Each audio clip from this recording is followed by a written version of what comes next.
Okay, starting what should have been last week, but we canceled the presser. Sorry, I was sick there.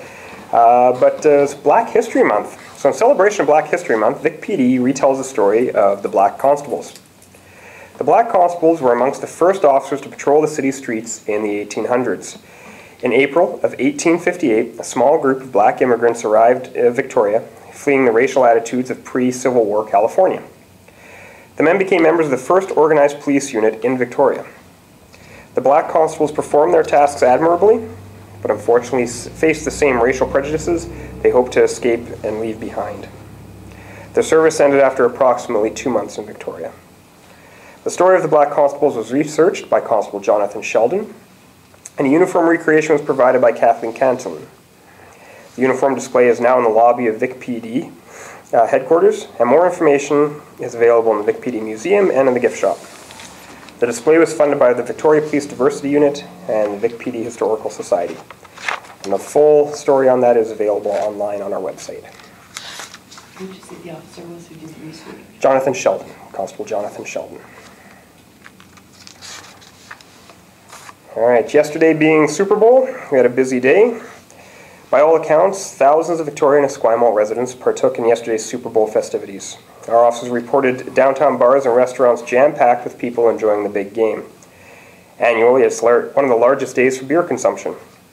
This year, it's possible that alcohol consumption led to several events that require police attention. Police attended to several complaints of public intoxication and also caught 2 impaired drivers. Just after midnight, a 27-year-old Victorian man was found passed out in his vehicle in the 700 block of Pandora.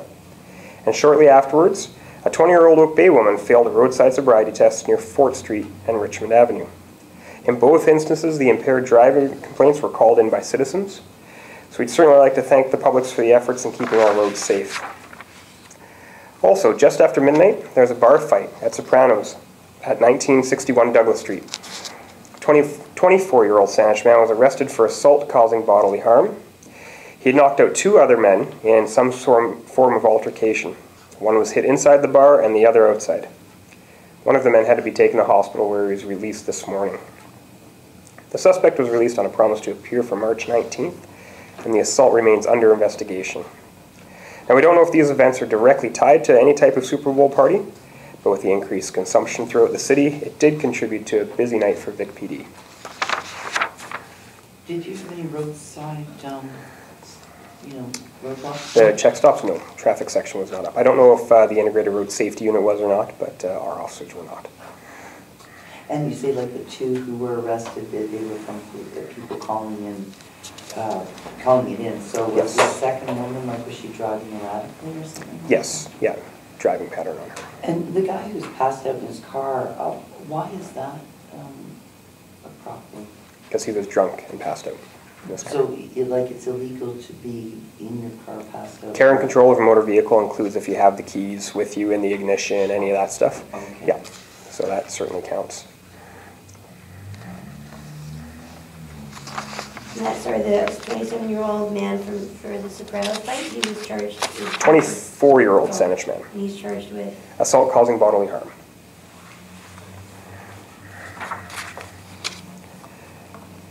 I'm assuming alcohol was a factor. Certainly was. Was there a weapon involved? No, there's no weapons involved, to our knowledge.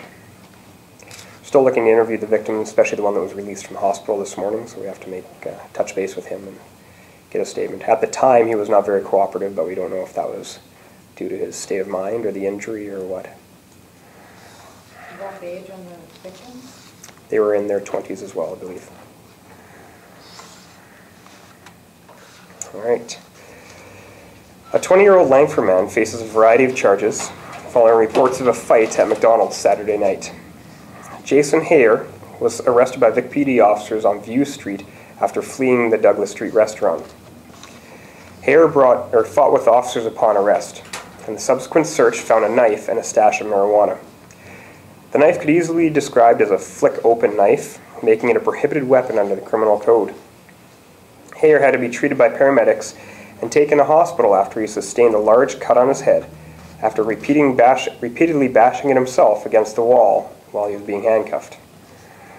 He faces a variety of charges, including weapons charges, obstruction, breach of probation, and trafficking in a controlled substance. Officers believe he was selling marijuana in the downtown area, and the fight was likely drug-related. Witnesses to the fight were uncooperative with police, and the initial 911 call indicated that there was a fight inside the restaurant and one man was brandishing a knife. The caller provided a detailed description of Hare, who is well known to police. He is 20 years old. And what time did this happen? This was... Mike, do you remember what time this was? Just before 8 p.m. Thank you. And how do you spell his last name? Hayer. And he's known to you guys? Yes. So how much marijuana? He had 39 grams of marijuana on him. Is that a lot, or That's a lot, yeah. to be carrying on your person at one time? Yeah. And given the area, the people he was hanging out with, all that stuff, it all sort of goes into give that trafficking charge. Was this guy red zone? Not at the time, no. So you charge of possession for the purpose of trafficking? Trafficking, yeah. So do you believe that it was like the beginning of his night of drug dealing and that he would have been... Could have very well been, yeah. We don't know exactly time frames, but with that amount, yeah. And nobody else was injured, needed? Nobody else was injured, no.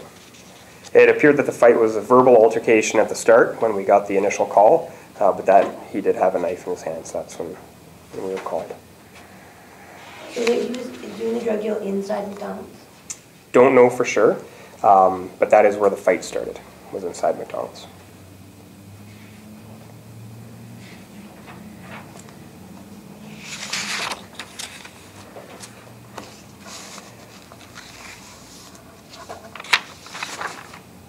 And obviously at 8 o'clock at night on a Saturday, like it would have been fairly busy, I'm sure, at McDonald's. I'm assuming the restaurant would have been very busy, yeah. Typically is that time for the restaurant. All right.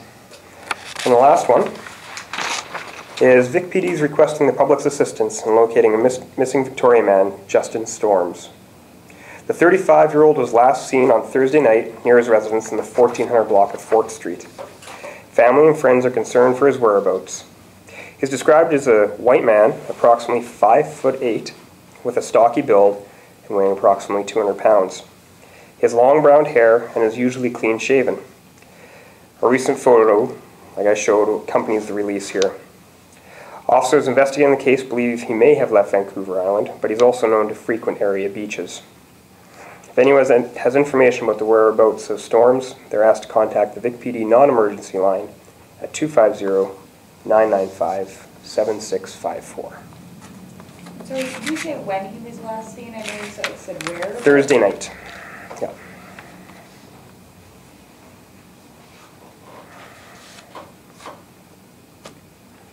Is that unusual behavior for him to disappear without? He has gone missing before, but his family is certainly concerned this time. Is he a harm to himself? Sorry? Is he a harm to himself? Not to my knowledge. And is he a Victoria resident? Yes, he Is is. his family also? Yes. 34 years old, you said? Yeah. 35. Sorry.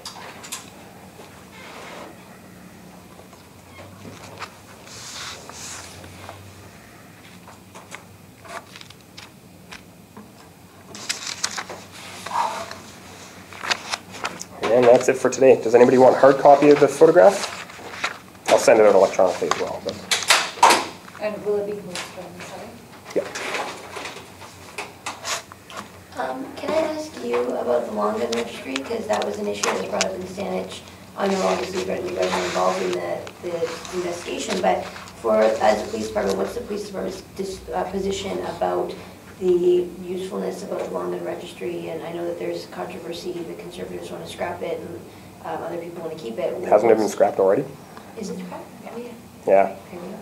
So, well, I wonder how. what is your, can you give an example of investigations where it did come into handy or it came in use, and is it worth? I don't have, off the top of my head, I don't have investigations that we've used it in. Mm-hmm. But I know our officers did use it as a tool. It certainly was a valuable tool if we were doing things say going to calls where there might be a threat of violence. That information would certainly be useful for our officers. And I know both our department and the Canadian Association of Chiefs of Police have long since held that it is a valuable tool for officer safety to have that. Can we do follow-ups? Sure. Are pirates, any charges there? I'll have to look that up. I forgot. Yeah, there was a charge, but I forget what it is. Yeah. Good call, though. Do you have any thoughts that you could share on the distracted driving anniversary? Like the distracted driving legislation. It's been this anniversary. We're doing a story on the fact how efficient or useful it's been. Okay. I don't have any statistics to say that, it's reduced collisions that much. I know the provincial government has released statistics on it, but as far as VicPD, I don't have that. I know our officers do write a lot of those tickets. The last I checked, it doesn't sound like a lot, but approximately one a day is being written. So 365 in a year already that were written since last year, I guess. So we do find it useful. Are people getting the message? Are people complying? I'd like to say yes, but the reality is that's not what we're seeing. We're still seeing people texting. We're still seeing people talking on their cell phones. The reality is taking that 2 seconds to make a phone call or to make a text is really putting somebody's life in danger. It's your life, my family's life, anybody there. And you know what? The thing is people try to think that they're sneaky as well, so they'll take their phone out and they'll text underneath like this. Well, you either have the most interesting lap in the world or you're actually texting, so we're on to that stuff as well. Is it legal, like if you're pulled over at the side of the road, but say your engine's still running, can you be texting? Yeah, as long as you're legally parked. So that means vehicles in park, you're stopped. I had a guy using an iPad in the middle of Government Street, Government and Yates, at a red light with an iPad, and he said, "Oh, I'm parked." I said, "No, you're stopped, not parked." Yeah.